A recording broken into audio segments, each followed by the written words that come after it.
आज यहाँ प्रियदर्शी चक्रवर्ती सम्राट अशोक महान जन्मोत्सव के आयोजन में आए हुए दूर दराज से नौजवान साथी, पिता तुल्य बुजुर्ग और हमारी बहनें, माताएं और जिले भर से, अन्य जिलों भर से आए हुए लोग, मैं सभी को अपने हृदय की गहराइयों से स्वागत, वंदन और अभिनंदन करती हूँ। मंच पर बैठे हुए मंचासीन राष्ट्रीय कुशवाहा शाक्य सैनिक मौर्य महासभा के राष्ट्रीय अध्यक्ष आदरणीय नतनी कुशवाहा जी, समानता दल के राष्ट्रीय अध्यक्ष मोतीलाल शास्त्री जी, हम सबों के बीच में बौद्ध धर्म के प्रचारक नंदरतन भंते जी, पूर्व एमएलसी राममोहन यादव जी और मंच पे बैठे समस्त मंचासीन अगुएगण, सामाजिक अगुएगण, राजनीतिक अगुएगण, मैं सभी का हृदय से स्वागत, वंदन, अभिनंदन करती हूँ, नमो बुद्धाय कहती हूँ। और आप सबों के सामने मैं कहना चाहती हूँ, एसी एसटी ओबीसी संगठित हो जा ऐ जनता, मूल निवासी भारत के तुमसे है भारत जिंदा, तुमसे है भारत जिंदा। आज जिनके जन्मोत्सव में हम इकट्ठे हैं, उनका स्वभाव, उनकी कीर्ति, उनका यशस्वी कितना भारत ही नहीं परंतु पूरी दुनिया में विख्यात है। आज हम उनके कुल वंश से जाने जाते हैं। आज न जाने किन किन नामों से मालिक, शाक्य सैनिक, काची कोयरी, दादी महतो, मौर्य पटेल और न जाने भिन्न भिन्न नामों से जाने जाने वाले इतनी बड़ी संख्या में भारत के एक छोर से दूसरी छोर तक आप इतनी बहुमूल्य और बड़ी संख्या में भारत के निवासी हैं। आपको अंदाजा होना चाहिए कि विदेश पूरी दुनिया में कई देशों की जनसंख्या भी नहीं होगी जितने संख्या में आप हैं। आप धरती पुत्र हैं। मैं अपने स्वभाव को प्रकट करना चाहती हूँ, मैं आपके स्वभाव को बताना चाहती हूँ, फिर मैं आपके जो आदर्श और आपके परम आदर्श सम्राट अशोक महान के बारे में बताना चाहूंगी। आप धरती पुत्र हैं, धूप में, ठंड में, बरसात में तपस्वी की तरह डटे रहते हैं। धर्म से डरना, भगवान से डरना, धर्म के नाम पे सबको सहना, दान दक्षिणा देना आपके स्वभाव में है। ठगना आपको आता नहीं है और ठग लिए जाते तो पता भी नहीं चलता। अन्याय को भगवान की मर्जी समझ के सह लेते हैं। थोड़ी सी कोई मदद कर दे तो भूलते नहीं है। जमीन, बीज, पानी आपका संतोष धन है और अपमान का घूंट पी जाना ये सहज कर्म है आप सबका। यही हमारा स्वभाव है। लेकिन आप सबको बताना चाहती हूँ, एक और उपनाम है आपका जिससे और लोग आपको पुकारते हैं और आप भी उस नाम के अधीन अपना जीवन व्यतीत करते हैं। इस समाज में 4 पिलर है, 4 वर्ण, 4 भागों में समाज को बांटा गया है, ब्राह्मण, क्षत्रिय, वैश्य और शूद्र। ना हमें कोई ब्राह्मण का तवज्जुह देता है, दर्जा देता है, ना ही हमें क्षत्रिय कोई मानता है, ना ही हम वैश्य हैं और हम अपने आप को शूद्र नहीं मानते हैं। पूछो उन लोगों से जो आपको हिंदू कहते हैं और हिंदू ही करके बुलाते हैं। मेरे प्रियो, मैं आपसे कहना चाहती हूँ, कौन से हिंदू हैं आप? मेहनती, साधु स्वभाव, आत्मत, धरती के इंजीनियर, कृषि के विश्वकर्मा, कौन है आप अपने आप को पहचानिए। तो मैं ये कहना चाहती हूँ, ये मेरे समाज के पढ़े लिखे बुद्धिजीवी लोगों, ये मेरे समाज के पढ़े लिखे बुद्धिजीवी लोगों, आपको इतनी सी बात क्यों नहीं समझ में आती कि धर्म, वर्ण और जाति के आधार पे ऊंच नीच पैदा करने वाली व्यवस्था का जन्मदाता असली ईश्वर नहीं हो सकता, नहीं हो सकता। इस नकली और पाखंड अंधविश्वास के परंपराओं ने वो दृश्य दीवार खड़ा कर दी जो इंसान को इंसान से अलग और थलग करके रख दिया, ऊंच नीच करके रख दिया, भेद और भाव प्रकट कर दिया, जिससे आप एक नहीं हो पा रहे हैं, जिससे आप एकमत नहीं हो पा रहे हैं। आप एक तो हैं लेकिन अपने आप को पहचान नहीं रहे। लेकिन मैं आपसे कहना चाहती हूँ, आपसे बताना चाहती हूँ, आज जो हमें जन्मोत्सव में आने का, बुलाने का जो आपने आदर और सम्मान दिया है और जो हमें कुछ कहने का जो मौका दिया है, इसलिए मैं आपसे कहना चाहती हूँ, क्या आपने कभी वैदिक भारत, बौद्ध भारत, ब्राह्मण हिंदू गुलाम भारत या स्वतंत्र भारत के इतिहास में एक निगाह डाली है? क्या आपने अपने समाज को, अपने लोगों को, अपने पड़ोसी को, अपने देश को ये बताने की कोशिश की है कि बौद्ध भारत के वक्त में समानता, स्वतंत्रता, वर्ण जाति विहीन, शोषित विहीन समाज संचालित होता था?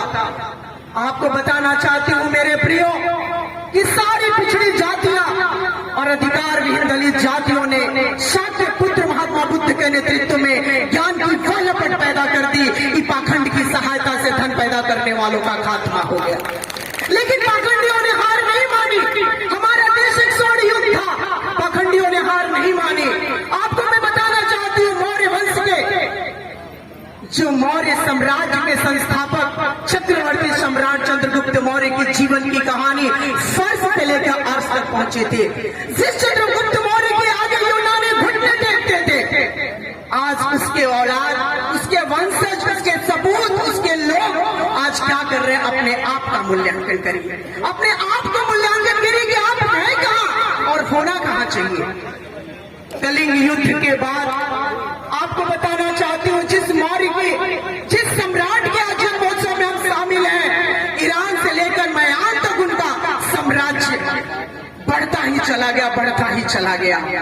ईसा पूर्व 1969, ईसा पूर्व 269 और ईसा पूर्व 332 तक उनका साम्राज्य कायम रहा, यानी 36, लगभग 36 वर्ष। मेरे प्रियो, मैं कहना चाहती हूँ, जब कलिंग युद्ध हो रहा था, माने हम क्या हृदय से इस बात को जब हम पढ़ते हैं, इस विषय को महसूस करते हैं, तो आत्मा आज भी हमारी हिल जाती है कि उस दृश्य को, उस नजारा को किस प्रकार से उन्होंने तौला होगा अपने विचारों में कि उन्होंने कलिंग युद्ध के बाद तलवार रख दी और पूरे संसार में ज्ञान की वह लपट पैदा कर दी, विश्व में ज्ञान का पताका लहरा दिया। लेकिन पाखंडियों ने हार नहीं मानी। पाखंडियों ने ज्ञान का मुकाबला विश्वासघात से करने का निश्चय कर लिया और भारत के लालनाओं की दुर्दशा इसी ब्राह्मण भारत में होना शुरू हो गया, इसी ब्राह्मण भारत में होना शुरू हो गया। मैं कहना चाहती हूँ मेरे प्रियो, आज बात बातों में नोटिस, बात बात में FIR, बात बात में तरह तरह की धमकियां, डरावने बातें हैं, लेकिन सत्य को कब तक छुपाओगे? सत्य को कब तक छुपाओगे? इसलिए मैं कहना चाहती हूँ, मैं 2 कड़ी पढ़ना चाहती हूँ कि धर्म में लिपटी वतन परस्ती, धर्म में लिपटी वतन परस्ती क्या क्या चांद रचाएगी, मसली कलियां झुलसा गुलशन दर्ज फिजा दिखलाएगी।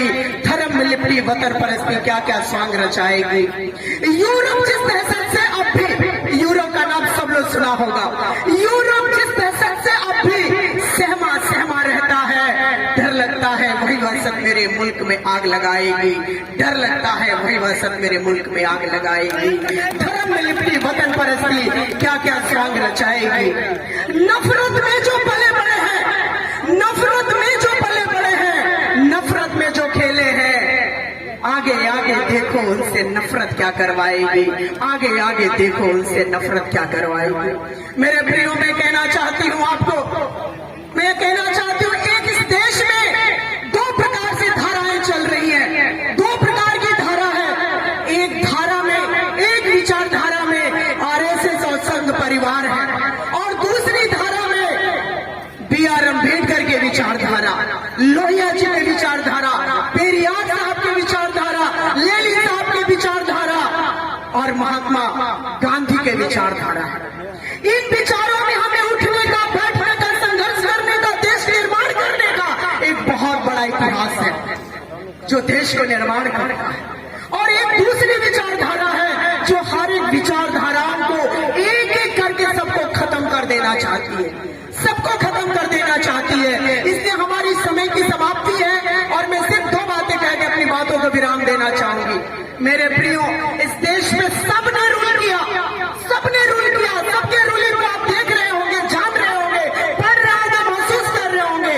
कांग्रेस ने रूल किया, अलग अलग रीजनल पार्टियों ने रूल किया। इस देश में जेपी मूवमेंट के बाद समाजवाद का सपना लेके आए। इस देश के लोगों ने, इस प्रदेश के लोगों ने उनका भी आदर और सम्मान किया। देश के कई हिस्सों में वामपंथी सरकारें भी बनी, लेकिन सत्ता में आने के बाद जो सिद्धांत को, जिस विचारधारा को इस धरातल पे न कहीं विफल रहे, असफल रहे, जिसके परिणाम स्वरूप आज हम देख रहे हैं।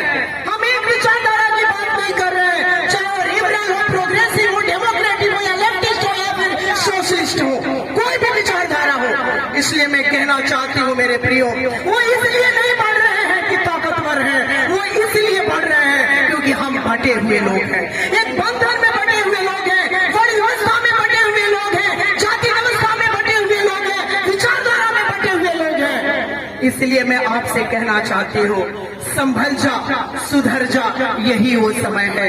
समय ये दोबारा नहीं आएगा, समय ये दोबारा नहीं आएगा मेरे प्रियो। ये मौका बार बार नहीं मिलेगा। हमारी जिंदगी कितने दिनों की हम गिने हुए नहीं है, लेकिन ये जवानी फिर दोबारा नहीं आएगी। इसलिए मैं एक ही बात कहकर अपनी वाणी को विराम देती हूँ कि कसम है जवानी की, जागो जवानों, कसम है जवानी की, जागो जवानों, जरा गर्व से सर उठाना तो सीखो, नहीं चुप रहो इस प्रजातंत्र में तुम, शतरंज की मोहरे बिछाना तो सीखो, चलाया है जो तीर तुझ पे वो जाले, वही तीर उस पे चलाना तो सीखो। अगर खून उठाता है रूह में तो, अगर खून उठाता है रूह में तो, मानवता का दीपक जलाना तो सीखो, मानवता का दीपक जलाना तो सीखो। मैं इन्हीं 4 बातों के साथ अपनी वाणी को विराम देते हुए, जय हिंद, जय समाजवाद, अशोक सम्राट अमर रहे, बुद्ध साहब के नाम अमर रहे, करुणा का सागर हम सबों के दिलों में वो राज करे। इसी के साथ मैं अपनी वाणी को विराम करते हुए सभी आगंतुक को एक बार स्वागत, वंदन, अभिनंदन करते हुए, मंचासीन हमारे हुए गुण का अभिनंदन करते हुए अपनी वाणी को